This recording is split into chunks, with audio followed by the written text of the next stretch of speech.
exposición. En este video vamos a hablar acerca de los métodos volumétricos. Mi nombre es José Luis Aguirre Villalobos, soy de la Universidad Nacional Autónoma de Honduras, del Centro Universitario Regional Litoral Pacífico. Vamos a hablar de este tema, que es impartido en la clase de Química Analítica por la docente Lizeth Zúñiga. Y para empezar, para dar una breve introducción a lo que es el tema, tenemos claro los objetivos generales, que es aprender y comprender y definir acerca de los métodos volumétricos en cuanto a su definición y sus requisitos fundamentales para un proceso aplicado en un método volumétrico. Y uno de los objetivos específicos también en estas diapositivas y en esta exposición es enunciar y explicar cada subtema del capítulo 21 del libro de Aires.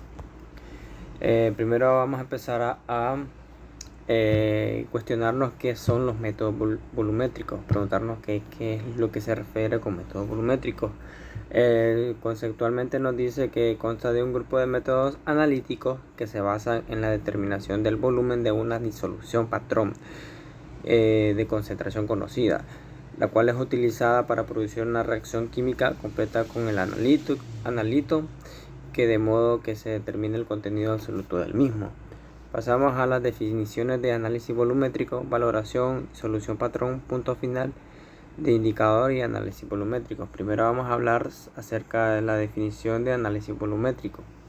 La definición de análisis volumétrico es la cantidad de sustancias que se busca, la cual se determina de forma indirecta midiendo el volumen de una disolución de concentración conocida, que se necesita para que esta reaccione con el constituyente y que esta se analice o con otra sustancia químicamente equivalente.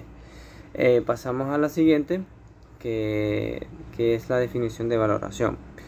La definición de valoración es el proceso de adición de un volumen, el cual está medido de la disolución de concentración conocida, para que éste reaccione con el constituyente buscado, el cual este proceso se denomina valoración. Pasamos a la siguiente diapositiva, la cual vamos a hablar acerca de la disolución patrón. La disolución patrón es una disolución de concentración conocida, la cual se denomina disolución patrón, y la cual que puede prepararse de forma directa o por normalización, también mediante una reacción de un patrón primario. Vamos a hablar acerca de la definición también de punto final, también la definición del indicador, que es un indicador, y el punto estequiométrico. Básicamente el punto final de la valoración, se aprecia por un cambio brusco de alguna propiedad del sistema reaccionante. En este caso es el estimado mediante un indicador, el cual el indicador es básicamente, como su propio nombre lo dice, nos indica la reacción, el cual recibe un cambio, el cual debería presentarse idealmente en el momento en el que se haya añadido una cantidad de reactivo equivalente a la sustancia buscada, el cual es decir que ahí donde se encuentra en el punto estequiométrico. Pasamos a los requisitos fundamentales para un proceso ser aplicado en un método volumétrico. En este apartado, como ven, tenemos a la disolución patrón. También están los patrones primarios, la detección del punto final, como anteriormente en las diapositivas anteriores lo acabamos de definir, los principios generales de análisis volumétricos, los tipos de reacciones en volumetría. Primero vamos a pasar a hablar y a definir y explicar acerca de la disolución patrón, lo cual nos dice que para que un proceso sea susceptible de ser aplicado en un método volumétrico, este debe de cumplir con un cierto número de exigencias, las cuales exigencias son tres. La primera, la reacción entre el constituyente buscado y el reactivo debe ser sencilla. La reacción sirve de base a los cálculos. La siguiente, la reacción debe de ser estequiométrica. los cálculos a efectuar con los datos exigen una reacción definida. La reacción debe ser rápida con objeto de que la valoración pueda realizarse en poco tiempo. Pasamos a la siguiente diapositiva, que nos dice también que la reacción debe ser completa en el momento que se ha añadido cantidades equivalentes de las sustancias reaccionantes, y también debe disponerse de disolución patrón como el reactivo valorante. Debe existir un indicador que señale el punto final de la valoración. El 7. Deben utilizarse aparatos de medidas exactos como la bureta, pipeta, balanzas, todo lo que sea graduado. En este caso también puede utilizarse el Erlenmeyer, todo aparato que sea con una medida exacta. Pasamos a la siguiente diapositiva. Vamos a hablar acerca de la disolución patrón. Las disoluciones patrón pueden prepararse por dos métodos distintos, los cuales son método directo y método indirecto.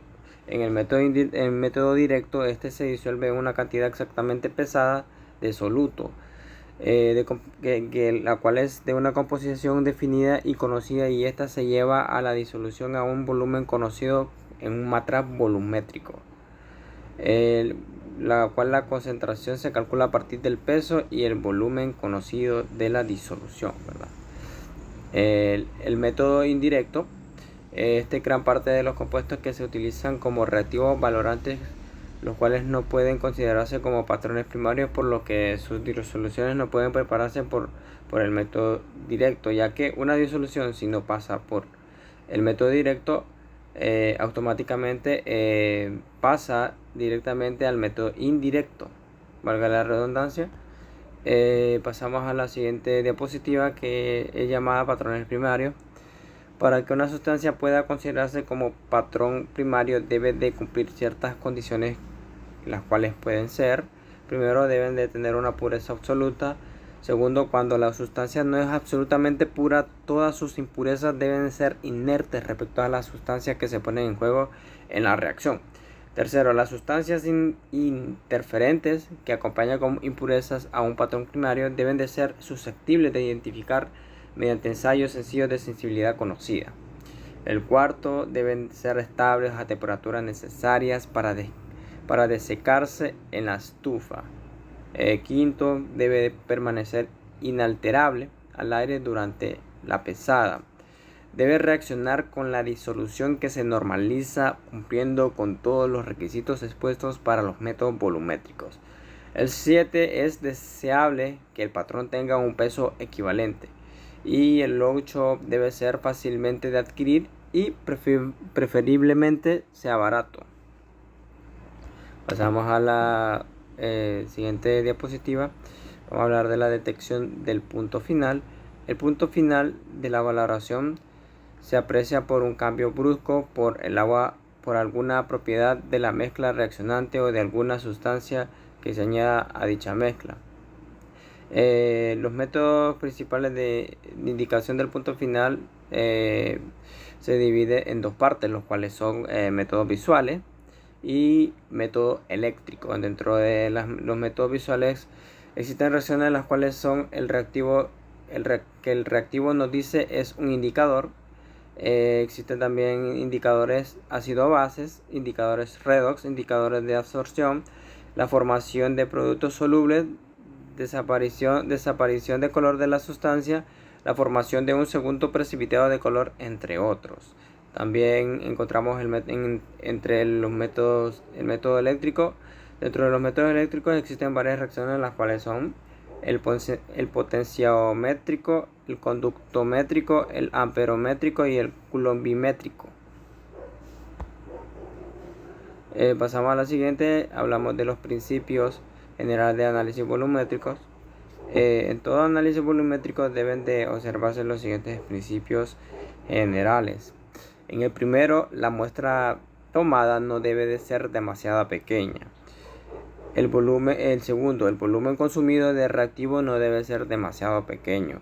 Siguiente, la muestra tomada no debe ser tan grande que dé lugar a que haya que volver a llenar a la bureta por completar la valoración.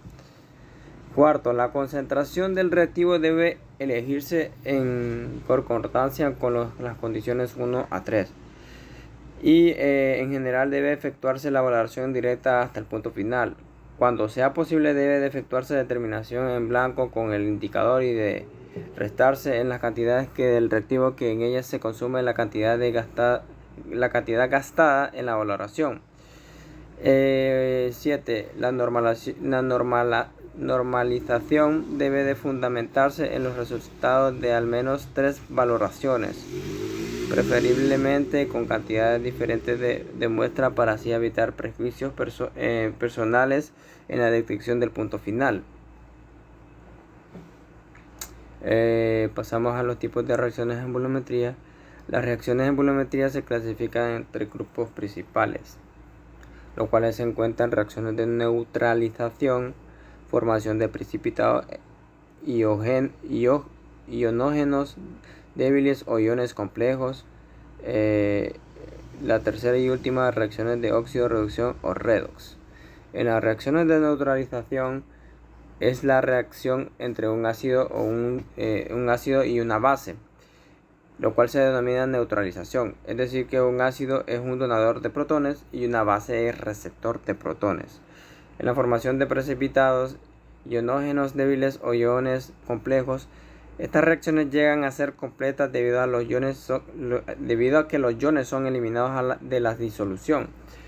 Las reacciones de óxido-reducción o redox, estas reacciones implican la transferencia de uno o más electrones desde el agente reductor que se oxida al oxidante que se reduce.